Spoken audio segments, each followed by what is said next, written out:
എന്നിട്ടും പേടിയുണ്ട്, നീച്ചു പോവാന്നുള്ള പേടിയുണ്ട്. തെക്കുബീറിനും വേണ്ടി കുറെ പോയിന്റ് ഒക്കെ ഇട്ട് നോക്കി, ഒരാളും മുണ്ടണില്ല.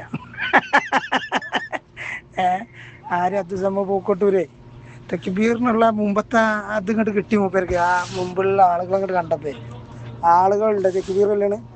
ഏഹ് ആ അതൊക്കെ ആത്മാർത്ഥ ഉള്ള അതേമാതിരി തന്നെ തങ്ങന്മാരി അവസ്ഥ. ആത്മാർത്ഥം ഉണ്ട്, സുന്നത്തേമാത്ത് ഉണ്ട് എന്നുണ്ടെങ്കിൽ ആളുകൾ ഉണ്ടാവും. അതില്ലാന്നുണ്ടെങ്കിൽ പയ്യെ പയ്യെ പയ്യെ ഇങ്ങനെ കുറഞ്ഞു പോകും. അതിന് നമ്മളോട് ഈറടിച്ചിട്ടോ അല്ലെങ്കിൽ നമ്മളോട് ചൂടായിട്ടോ അല്ലെങ്കിൽ നമ്മൾ പാണക്കാട് തങ്ങന്മാരെ കുറ്റം പറയണമെന്ന് പറഞ്ഞിട്ടോ കാര്യമില്ല. ജനങ്ങൾക്ക് അറിയില്ലേ എന്താണ് സുന്നത്ത് ജമാഅത്ത് എന്താണെന്നുള്ളത്. സമസ്ത ഒന്നും നിലയും തുടങ്ങിയതാ പറഞ്ഞു കൊടുക്കാൻ. 100 വർഷമായില്ലേ പറഞ്ഞു കൊടുക്കാൻ. അബ്ദുസമദ് പൂക്കോട്ടൂരും നാസർ ഫസൽ കുടത്തായി ഒക്കെ അതിനൊരു ഇതാണ്, പാടാണ്. ഒരുപാട് പരിപാടികൾക്ക് നമ്മൾ 2 മണി വരെ 3 മണി വരെ കുത്തർന്നത് അറിയില്ലേ. രാവിലത്തെ പ്രസംഗം വലുതേക്കാരം അത് കേൾക്കാൻ കുത്തർന്നത് നമുക്കറിയില്ലേ. അവിടെ നിന്ന് സുന്നി പറയുന്ന ആളുകളായിരുന്നു, സുന്നത്ത് ജമാഅത്ത് പറയുന്ന ആളുകളായിരുന്നു, ഹക്കായ കാര്യം പറയുന്ന ആളുകളായിരുന്നു. പിന്നെ ഒരു സാമ്പത്തിക നേട്ടത്തിനും വേണ്ടിയിട്ട് മാറി രാഷ്ട്രീയ പാർട്ടിൻ്റെ ഒപ്പം നിന്ന്. അപ്പൊ ജനങ്ങൾ തള്ളി. അത് നമ്മൾ പോലോട് നിങ്ങൾ തള്ളിക്കാളി അന്ന് പറഞ്ഞതല്ല. ഈ ജനങ്ങൾ എന്ന് പറഞ്ഞ ബുദ്ധിയുള്ള ആളുകളാണ്. ഓൽക്കറിയാം എന്തിനാണ് ഇവിടെ സമസ്ത, എന്താണ് ദീന്, എന്തിനാണ് ഇവിടെ സമസ്ത ഉണ്ടാക്കുന്നത്, എന്തിനാണ് ഈ സംഘടനയുടെ കൂടെ കൂടുന്നത്, ഇതിൽ നിന്നാൽ സാമ്പത്തികപരമായിട്ട് നേട്ടം ഉണ്ടാക്കാനാണോ, ഇതൊക്കെ ആർക്കറിയാം. നേട്ടമുള്ളവർക്കൊക്കെ പോകാൻ ഇഷ്ടം പോലെ സംഘടനകൾ ഇവിടെ ഇല്ലേ. അതേമാതിരിയാണ് പോയാണ്ട് തള്ളും. നമ്മൾ മറ്റുള്ളവരുടെ നമ്മൾ അങ്ങനെ ഇതാക്കലുണ്ടോ? എന്ന മാതിരി തന്നെ ഇതൊക്കെ തങ്ങന്മാർക്ക് ഇത് പാടുണ്ട്. സുന്നത്ത് ജമാഅത്ത് ഉണ്ടോ കൂടെ ഉണ്ടാവും. അല്ലാതെ സ്റ്റേജ് കിട്ടുമ്പോൾ ഒരു വർത്തമാനം പറയാം. സ്റ്റേജ് കിട്ടുമ്പോൾ നമ്മൾ അങ്ങനെ ആവണം, നമ്മളെ പാരമ്പര്യം അങ്ങനെയാണ്, സൂഫി പാരമ്പര്യമാണ്, അതാണ് ഇതാണ് എന്ന് പറയും ചെയ്യുക. അപ്പുറത്ത് പോയിട്ട് മുജാഹിദിന്റെ പരിപാടിക്ക് പോവുകയും ചെയ്യാം. ഇത് ആളുകൾ എല്ലേ ഒരു പരിപാടിക്ക് ചിലപ്പോൾ വിട്ടുകളി. പിന്നെ ആളുകൾക്ക് മനസ്സിലാവില്ല ഇയാൾ പറയണൊക്കെ മുനാഫിക്കിന്റെ പരിപാടിയാണ്, ഇത് പറയാൻ പാടില്ലാത്തതാണെന്ന് ജനങ്ങൾക്ക് മനസ്സിലാവില്ല. ജനങ്ങൾ പൊട്ടന്മാരല്ലല്ലോ, ഒരു വില ഇരുത്തൂലേ. അപ്പൊ അങ്ങനത്തെ പരിപാടിക്ക് പിന്നെ ആളുകൾ വിളിച്ചോ? അതുണ്ടാവൂല. അത് മനസ്സിലാക്കാനുള്ള ബുദ്ധി നമുക്ക് വേണം. നമ്മള് ഒരു എന്താ പറയാ, നമ്മളെ ബാപ്പാരും വല്യപ്പാരും നമ്മളെ കാരണന്മാരൊക്കെ കാണിച്ചു തന്ന ഒരു പാരമ്പര്യ ദീന്റെ ഒരു വഴി ഉണ്ട് നമുക്ക്. ആ വഴിന്ന് നമ്മൾ തെറ്റാൻ പാടില്ല. അതിന് തെറ്റിയിട്ട് സാമ്പത്തിക നേട്ടത്തിന് വേണ്ടിയിട്ട് സമസ്തയിൽ നിൽക്കണ്ട, ആരും നിൽക്കണ്ട. നിങ്ങൾക്ക് സമ്പത്ത് ഉണ്ടാക്കാൻ പറ്റിയ എത്രങ്ങാനും സംഘടനകൾ ഉണ്ട്. സുന്നി സംഘടനകൾ തന്നെ പറഞ്ഞില്ലേ, സമ്പത്ത് ഉണ്ടാക്കാൻ പറ്റിയ ഇഷ്ടം പോലെ സുന്നി സംഘടനകളുണ്ട്. ഓരോ കൂടെ ചേർന്നോളി നിങ്ങൾ. എന്നിട്ട് നിങ്ങൾ സുന്നിയാണെന്ന് പറഞ്ഞ് നടന്നോളി, നമുക്ക് വിഷയമില്ല. നമ്മളെ കൂടെ നിൽക്കുമ്പോൾ ഹക്കായ ആ പാതയിൽ റസൂലുള്ളാഹിന്റെ വഴി കാണിച്ചു തന്ന ആ പാതയിൽ, താബിങ്ങൾ കാണിച്ചു തന്ന ആ പാതയിൽ എങ്ങനെയാണോ മുൻഗാമികൾ പോയത് ആ രീതിക്ക് പോകണം. അതിന് വിരുദ്ധമായിട്ട് പ്രവർത്തിക്കുന്ന ഹക്കീം ഫൈസി ആയാലും ശരി, തങ്ങന്മാരായാലും ശരി, മൂല്യന്മാരായാലും ശരി, ആരായാലും ശരി തള്ളപ്പെടും. അത് നിങ്ങൾ ആദ്യം മനസ്സിലാക്കുക. സുന്നത്ത് ജമാഅത്തുള്ള ആളുകൾ തള്ളപ്പെടും. അത് നിങ്ങൾക്ക് വയ്യ മനസ്സിലാവും. ഇനി നിങ്ങൾക്ക് മനസ്സിലാകാനായിട്ടില്ല.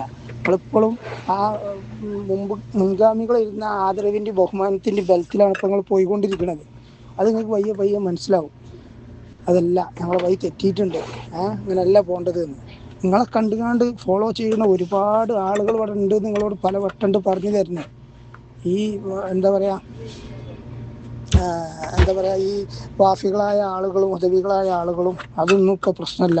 എന്താണ് മുജാഹിദിന്റെ പരിപാടിക്ക് പോയി എന്ന് വിചാരിച്ച് നമുക്ക് നമ്മളെ ആദർശം പറഞ്ഞാൽ പോരെ എന്ന് പറയുന്ന ഇഷ്ടം പോലെ ആളുകളുണ്ട്. ഇതൊക്കെ നിങ്ങളെ കണ്ട് ഫോളോ ചെയ്യുന്ന ആളുകളാണ്. അപ്പൊ നമ്മൾ സമസ്ത ഉണ്ടാക്കിയതാണ് നമ്മൾ ആദർശം പറയാനാണ്. അത് നമ്മൾ ആദ്യം മനസ്സിലാക്കണം. നമ്മൾ ഉഷാ സാഹിബ് പറഞ്ഞ ഈ വോയിസുകൾ കറക്റ്റാണ്. ഞാൻ ആ പ്രസംഗം കേട്ടപ്പോൾ ഞാൻ മനസ്സിൽ കരുതി പൂക്കൂട്ടർ ഇങ്ങനെ വെട്ടുന്നുണ്ട്. നല്ല ഈ പിന്നെ തെക്കുബീർ കിട്ടാൻ വേണ്ടിയിട്ട് വെല്ലു വിളിക്കണ്ടല്ലോ, അതൊക്കെ അവിടെ നടത്തുന്നുണ്ട്. പക്ഷേ ഒരു ഈച്ചക്കുട്ടി പോലും മിണ്ടണില്ല. അത്രയും ആരും മൈൻഡ് ചെയ്യാൻ. എന്നാൽ ബാക്കിയുള്ളവരെ എണീക്കേണ്ട ആവശ്യമില്ല.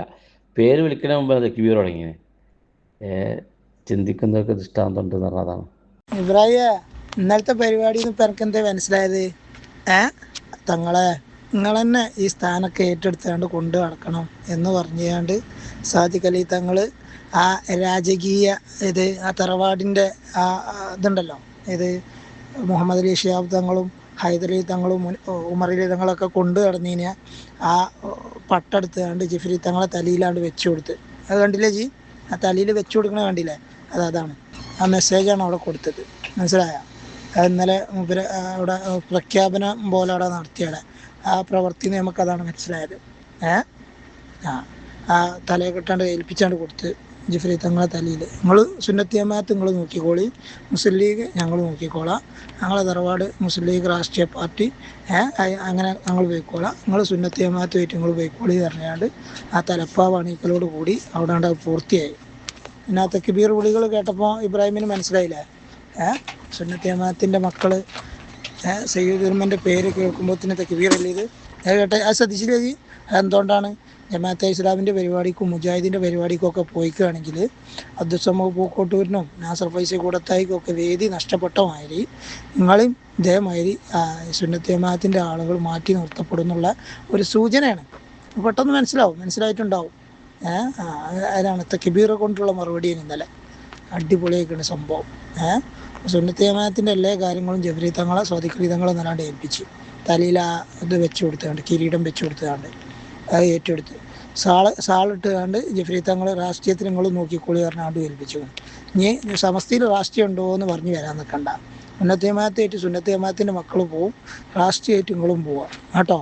നിങ്ങളെ എന്ത് തെറ്റുണ്ടാകുമ്പോൾ ഞങ്ങൾ പറയും, ഞങ്ങളിൽ എന്തെങ്കിലും തെറ്റുണ്ടെങ്കിൽ നിങ്ങളും പറഞ്ഞുകൊണ്ടി കേട്ടോ. രണ്ടും ഒന്നാന്ന് പറയുള്ളൂ. ആരാണ് ഈ തക്ബീർ കേൾക്കുമ്പോൾ അലോസരപ്പെടുന്നത്? തക്ബീർ കേൾക്കുമ്പോൾ അലോസരപ്പെടുന്ന ആളുകൾ ബാങ്ക് കൊടുക്കുമ്പോൾ ഇബ്ലീസ് മറ്റേ ഓടണ മാതിരി തക്ബീർ കേൾക്കുമ്പോൾ ആർക്കാണ് ഇത്ര കുരു പൊട്ടണത്? കുരു പൊട്ടേണ്ട ആവശ്യമൊന്നുമില്ല. ഇതിന് മുമ്പ് നിങ്ങൾ പരിപാടി വെച്ച പരിപാടിയിലൊക്കെ കൂലു തക്ബീർ വിളിച്ചാണ്ട് ഇങ്ങനെ പാറിച്ച പരിപാടികളൊക്കെ ഉണ്ടല്ലോ. ജാമ്യയിലെ പൈതൃക പരിപാടിക്ക് നിങ്ങൾ തക്ബീറോണ്ട് തക്ബീറേനി, അതേമാതിരി മറ്റുള്ള സ്ഥലത്ത് നടന്ന പരിപാടിക്ക് നിങ്ങൾ തക്ബീറോണ്ട് തക്ബീറേനി. ഇപ്പം നിങ്ങൾക്ക് എന്താ തക്ബീറിനോടൊരു ഇത് തോന്നല്? അതങ്ങനത്തെ സുന്നത്ത് ജമാഅത്തിൻ്റെ മക്കളുടെ ആയുധമാണ് തക്ബീർ. അള്ളാഹു വലിയവനാണ് എന്നുള്ള ആ മുദ്രാവാക്യം കേൾക്കുമ്പോൾ അത് അതിൽ വിശ്വാസമില്ലാത്ത ആളുകൾക്കും പിന്നെ അതിനോട് വിരോധമുള്ള ആളുകൾക്കും എതിർപ്പ് തോന്നേണ്ടതുള്ളൂ. പിന്നെ രാഷ്ട്രീയക്കാരാണെങ്കിൽ പൊതുവെ ആ തക്ബീറിനോട് അത്ര യോജിപ്പുണ്ടാവില്ല. കാരണം എന്താണെന്ന് വെച്ചാൽ ഓർക്ക് ഇൻകുലാബ് സിന്ദാബാദ് എന്നുള്ള അതല്ലേ ശൈലി ഉണ്ടാവുള്ളൂ. അപ്പോൾ അവർക്ക് ഇങ്ങനെ എന്താ മുദ്രാവാക്യത്തിൻ്റെ വഴിയിലേക്ക് പോകാം. നമ്മൾ വിശ്വാസികളായ ആളുകളാകുമ്പോൾ അവിടെ ഒരുമിച്ച് കൂടിയ സമസ്തൻ്റെ മക്കളല്ലേ, സമസ്തൻ്റെ മക്കൾ ഒരുമിച്ച് കൂടുമ്പോൾ തക്ബീർ ചൊല്ലും.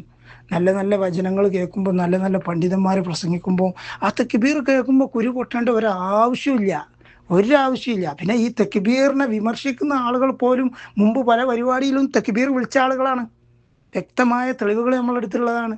അപ്പോൾ ഇപ്പോൾ തക്ബീർ കേൾക്കുമ്പോൾ ഇതിനോട് എന്തിനാണ് നിങ്ങൾ ഇത്ര അരോസരപ്പെടുന്നത്? അതിൻ്റെ ആവശ്യമില്ലല്ലോ. എന്താ ചെയ്യുക? തക്ബീർ വിളിച്ചാലും കുഴപ്പം, വിളിച്ചില്ലേലും കുഴപ്പം.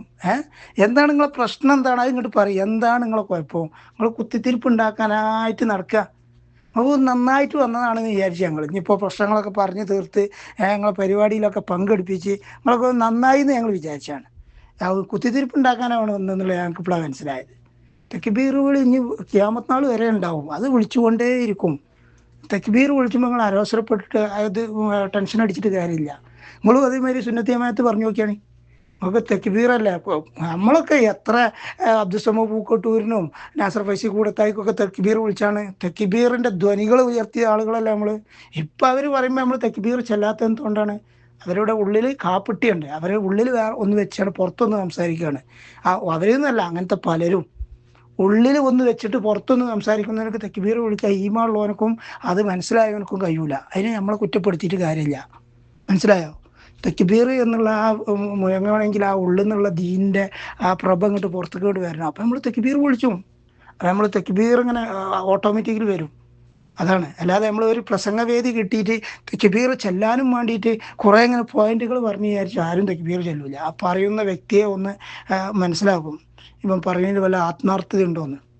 അതല്ല, ഉള്ള കുത്തിത്തിരിപ്പൊക്കെ ഉണ്ടാക്കിയാണ്ട് ഒരു സ്റ്റേജ് കിട്ടുമ്പോൾ നമ്മൾ സൂഫി പാരമ്പര്യമാണ്, നമ്മൾ പണ്ഡിത പാരമ്പര്യമാണ് എന്ന് പറഞ്ഞിട്ട് കാര്യമുണ്ടോ? എന്നിട്ട് അപ്പുറത്തുകാരുള്ള പരിപാടി ചെയ്യുമ്പോൾ സമസ്തക്ക് വിരുദ്ധമായിട്ടും സുന്നത്ത് ജമാഅത്തിന് വിരുദ്ധമായിട്ടും ചെയ്യുമ്പോൾ അപ്പോൾ പിന്നെ അബ്ദുസ്സമദ് പൂക്കോട്ടൂർ സംസാരിച്ചാലും തക്ബീർ ഉണ്ടാവില്ല. നേരെ മറിച്ച് സുന്നത്ത് ജമാഅത്ത് പറയുന്ന അമിത പൈസിൻ്റെ മായത്തെ ആളുകളും നമ്മളെ സത്താർ പന്തലുവിൻ്റെ മായത്തെ ആളുകളും സംസാരിക്കുമ്പോൾ തക്ബീറിൻ്റെ ഘോരങ്ങൾ മുഴങ്ങും. അവരെന്നും പറയുന്നത് ആ സ്റ്റാൻഡിലാണ്. സമസ്തൻ്റെ ആ വട്ടൻ്റെ ഒരു റൗണ്ട് ഉണ്ട്, സമസ്ത വരച്ച റൗണ്ട്, അതിൽ നിന്ന് സംസാരിക്കണം.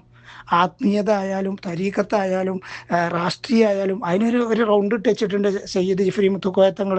അത് മുമ്പ് വരക്കൽ മുല്ലക്കോയത്തങ്ങൾ വരച്ച വരയാണ്. അത് സംസുലമായി റൗണ്ടാക്കിയിട്ട് തന്നിട്ടുണ്ട്. ആ റൗണ്ടിൽ നിന്ന് വേണം നമ്മൾ സംസാരിക്കാൻ. അതിൻ്റെ പുറത്തേക്ക് അങ്ങോട്ടും പോകാൻ പാടില്ല, ഇങ്ങോട്ടും പോകാൻ പാടില്ല. അതിൻ്റെ ഉള്ളിൽ നിങ്ങൾ പറഞ്ഞു നോക്കി, നിങ്ങൾക്കും കിട്ടും തക്ബീർ. ഇതിലേറെ ഉച്ചത്ത് കിട്ടും. ഞാൻ 100-ാം വാർഷികമല്ലേ വരണേ, നിങ്ങൾ ഒന്നുകൂടി സെറ്റപ്പ് ആയിക്കാണ്ട് ഒക്കെ മനസ്സിലാക്കിയാണ്ട് ഒന്നാണ്ട് പ്രസംഗിച്ച് നോക്കി. തക്ബീറിൻ്റെ ഘോരകാരം. അപ്പോൾ അത് നിങ്ങൾ മനസ്സിലാക്കുക കേട്ടോ. തക്ബീറിന് കളിയാക്കാൻ പാടില്ല. തക്ബീർ നല്ലൊരു മുദ്രാവാക്യമാണ്, ഒരു വിശ്വാസിൻ്റെ മുദ്രാവാക്യമാണത്. കുല്ലു തക്ബീർ അല്ലാഹു അക്ബർ, അങ്ങനെ ചോരങ്ങനെ തിളക്കട അങ്ങനെ കേൾക്കുമ്പോൾ ബദറിൽ കെട്ടൊരു ശബ്ദം ഇതാന്ന് പറഞ്ഞേ. എന്ന മാതിരി ബദറും മുഹുദും ഇതൊക്കെ തക്ബീർ കൊണ്ട് ഉയർത്തപ്പെട്ടതാണ്. ആ തക്ബീറാണ് ഇന്ന് സമസ്ത മുന്നിൽ വെച്ചാണ് മുന്നോട്ട് പോയിക്കൊണ്ടിരിക്കുന്നത്. ഓക്കെ, അപ്പോൾ തക്ബീറിനെ അവഹേളിക്കാൻ പാടില്ല. തക്ബീർ നിങ്ങൾ ചൊല്ലിക്കൊണ്ടേയിരിക്കണം, അതാണ്.